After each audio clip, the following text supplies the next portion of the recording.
Okay. Hi guys, നമസ്കാരം. അപ്പോൾ okay, അപ്പോൾ അങ്ങനെ നമ്മൾ കാത്തിരുന്നു എന്ന് പറയാൻ പറ്റൂല. ഞാൻ കാത്തിരുന്ന ഡ്രഗ് റിസൾട്ട് കിട്ടിയിട്ടുണ്ട്. അപ്പോൾ ഡ്രഗ് റിസൾട്ട് കിട്ടി. അപ്പോൾ എനിക്ക് പറയാനുള്ളത് വെച്ചാൽ കുറേ ആൾക്കാർ ഓപ്പൺ ചാലഞ്ച് കാര്യങ്ങളൊക്കെ വെച്ചിട്ടുണ്ടായിരുന്നു ഇതിൻ്റെ പുറത്ത്.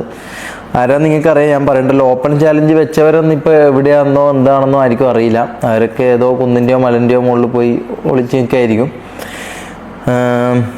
അപ്പോൾ ഈ ചാലഞ്ച് ഞാനിതിൻ്റെ പേരിൽ കുറേ മാനസികമായി കുറേ രീതിയിൽ ബുദ്ധിമുട്ടിയതാണ്. കാരണം ഈ പറഞ്ഞ പോലെ ഞാൻ അഡ്മിറ്റ് ചെയ്ത കാര്യമാണ്, ഞാൻ ചെയ്ത കാര്യം ഞാൻ അഡ്മിറ്റ് ചെയ്തതാണ്. എത്ര വർഷം മുമ്പാന്നുള്ള കാര്യം ഞാൻ അഡ്മിറ്റ് ചെയ്തിട്ടുണ്ടായിരുന്നു. അതിന് ശേഷവും പിന്നെ ഈ പറഞ്ഞ പോലെ ഒരു ആരോപണവും കാര്യങ്ങളൊക്കെ ഉണ്ടായിരുന്നു. ഞാൻ അവിടെ ഇത് കൊടുക്കാറുണ്ടെന്നും അത് അവിടെ ഞാൻ ഇതിൻ്റെ സപ്ലൈ